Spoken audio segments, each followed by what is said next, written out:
See, I came in last night and I talked to the camera for a little bit, and I went back to the bedroom. I was talking to the camera, and this morning I went through my videos and I accidentally deleted it.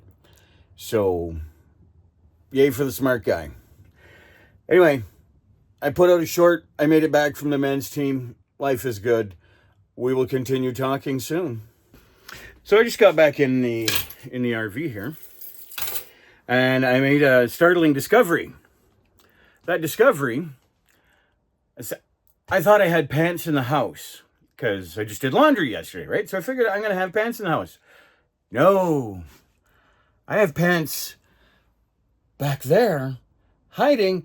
I can't get to them unless the slide goes out. Then I can get the drawer open and then I can get my pants. So I'm in pajamas for the day now. Isn't that wonderful? Here we're going to have a typical day in the life of. I've got meetings coming up shortly, which means I'm going to flip that open. I'm going to park this bad boy here. I'm going to throw the headphones on and off we go. But in the meantime, I have a disgustingly large list. This is list number 3. See, list number 3. I've got 2 more full pages. Full pages? Like, this is insane. Anyway, this is my desk setup in here in the wagon right now. I'm hogging the entire desk, and I'm the only one in here, so cool. It's good for me. Anyway, I've got tons of stuff to do, tons of stuff going on. It's going to be a great day. It's going to be lots of fun. With a little bit of luck, I'm going to get some company later from the house, but who knows. Anyway, I'm going to cut this short. I'm going to start editing some of this stuff, actually, because editing is just ever so much fun. In case you're wondering, there's a new picture I took. It's got a wonderful little red-winged blackbird. That's what that is. Anyway, we'll talk soon. Honestly, I've created this video so many times now, I'm a flippin' expert at this. I really am. So I've got my nighttime caffeine over here, which, who doesn't have nighttime caffeine? I mean, unless you're Happy Coffee Vanlife, this is just intravenous, I think, is what she has. But anyway, hello, Matthew. Just thought I'd throw that out there because, hey, you know what? I'm thinking about you because I'm actually going to mention you in a second. I learned from Matthew, and he knows who he is. You're a great guy, great creator. Love it. Love your channel. And I learned from him that when you go to, for example, a regular parking lot, they get kind of crabby with you after a little while, especially when you have an RV, because they realize that you're living there. And they don't like that for some reason that, honestly, I don't understand. Anyway, they don't like it. And what's happening is you go to a paid lot, and let's be honest, this thing, no matter what I do to it, it's going to look like I'm living in it. And I am, so I can't go to a paid lot either. So I'm not wasting my money. And I learned this from that other creator, which is like, you know what? Let me just give my channel means nothing. It's a tiny shout out. Anyway, we go to Vanlife Plus, and I go there all the time. I learn from him all the time with paid lots are bad, Walmart's bad, you can't fit in an IKEA, you can't hang out at Home Depot, and you, blah, blah, blah. So I'm on the street parking. There are a couple of parking lots that I can go to temporarily, but I can't stay there for very long. So I go there during the day, I'll hang out during the day, then I'll come back over to the house and hang out here for a bit, and then I'll go back out to the parking lot. It's not a paid parking lot, but anyway, it's a private parking lot. I'm hoping I can get away with it for as long as possible. Anyway, whatever it is that I need to do, if I just move around the neighborhood, move around another neighborhood or whatever, like, I'll do what I have to do. But anyway, the big thing is, how do you do this full time? And I don't know. I mean, I'm doing it. I don't have a clue what I'm doing. I really don't. I have no idea what I'm doing. And it's kind of fun. This thing, by the way, just to give you an idea, this thing cost me an arm and a flippin' leg to fill up. You know, it's $1.20 a liter, and it's 3.8 liters per gallon. My fuel tank is 80 gallons. To give you an idea, most pickup trucks, most cargo vans that we watch all the van lifers in, that kind of thing, their tank is only about 20 gallons. I've got 80. So you're watching them fill up for $100 and like, yeah, isn't that cute? Yeah, I'd love it if I could fill up for $100. Hell, I'd love to fill up for $200. I would love that day. If I could go from empty to $200 and I'm full, sugar plum, yes, I will take that in a heartbeat, because I'm nowhere near $200. I'm closer to like 300, 350, and then I'm full. But anyway, that's not even the premium gas. That's just the regular gas. And anyway, so what I'm doing is I'm trying to figure out how to make a living and do this at the same time. I'm obviously not your typical content creator. I've got a great big honking RV that I'm actually trying to use, and I'm using it as much as I possibly can. I think I'm going to be in here for a little bit of the spring, and then I'm hoping I'm going to be in here for the entire summer. And I'm just realizing how much glare is coming off of the glasses. I am not starting this video again. I've done it like 6 or 7 times. I'm cooked. I'm doing this. I'm going to bed. It's flipping late. It's after 11. For me, 11 o'clock is old man time. I got to go to sleep. I got to do it. 9 o'clock rolls around. It's like, man, I could go to sleep. 10 o'clock is like, yeah, I probably should go to sleep. 11 o'clock is like, why are you still awake? 12 o'clock, which we're getting closer to by the minute, is more like, what is wrong with you? You're not a teenager. You know, I don't even see 1 o'clock in the morning unless I'm getting up to go pee in the middle of the night, because holy crap, I'm not 20. Anyway, what I have to do in order, the whole point behind the channel was, what do I do in order to afford this lifestyle? And how can you enjoy this lifestyle yourself? And I wildly recommend this for everybody, because getting out there and traveling and exploring the different cultures that are all across North America, not just, you know, Canada, US, Mexico, like, no, Canada's got half a dozen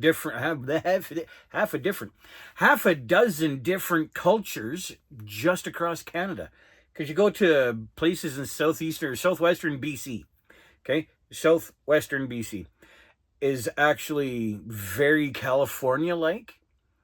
You come over here to Alberta, which is the next province over, and provinces are pretty big. States are small, provinces are big. Texas is big, provinces are bigger than Texas. Okay, give you an idea. So anyway, so when we go to Alberta, this, depending on where you are, it's either Texas or it's Utah. It could be a little bit of Nevada. I mean, it's weird. Then you go to Saskatchewan's the next one over. It's totally Nevada. And it's got some real Nevada vibes. With, you go to the north part, it's like Montana. You go to the south part, and it's like Nevada. It's weird. It's got a desert kind of thing going on. It's wild. Anyway, you keep going over, and you get to the East Coast, and like, they've got legitimately 4 different accents in the same province, because they're just so dramatically different. From one place to the next, they're so dramatically different. It's crazy. They're very, very similar to European in that way. And you go out to Prince Edward Island and Anne of Green Gables. If you ever heard of that, that's Prince Edward Island. And you go out there and like, it's crazy. Hey, can you hear the rain? Just a little bit of rain. I love it. It's putting me to sleep. I love that sound so much. Anyway, we've got so much culture to see just in Canada. And I know that New York is totally different than Nevada, Montana, totally different from California. Northern California is totally different from Southern California, which is totally different from Arizona. And like, you know, no matter where you go, like Florida should be its own country, because holy crap. You picture some of the craziest, most whacked out nonsense you've ever thought of, and I swear every single time you hear that, at the beginning of it, it says Florida man. You know, I'm not even going to go through some of the crazy titles I can think of, because they're just too stupid. Man, am I ever tired. It is old man o'clock, and I am so ready for bed. I'm sitting on the edge of my bed, and like, I'm ready to pass out on my pillow right now. Anyway, I wanted to make this really quick video because we're going to be talking tomorrow about how I actually make money and how I've spent the last 2 hours not editing. Holy jumping. I have to edit tomorrow. Tomorrow I've got a couple hours of editing tomorrow. I was going through Chat GPT and stuff like that, and I was, you know, how do I make a PDF? How do I take my idea, make it into a pitch? How do I take my pitch into a collaboration? How do I take the collaboration, make it into a pitch? And blah, blah, blah. How do I make PDFs of this? And like, wow. How do I make a brochure for like, wow. Anyway, so what I'm thinking about is not only doing stuff like that, making pitches and pitching all these companies and doing a lot of great work with that, which is great. And I love it. And I think it's wonderful. But at the same time, that gets you something like, I was going to say a jackery. I don't have a jackery here, but if I did, I would hold up my little jackery and say, that's how you get a little jackery. Like you do a collaboration. And I didn't get the jackery from a collaboration. I actually bought it myself. Love it to pieces. But, you know, it's one of those things like, how do I get photography gigs? How do I do the photography? Some people do photography, where they just take pictures of pets, usually dogs. Other people do portraits. Other people do events. You know, that kind of thing. And, you know, it's how do I make money? And how do I make enough money to afford to live in this thing at all? How do I even afford to own this thing?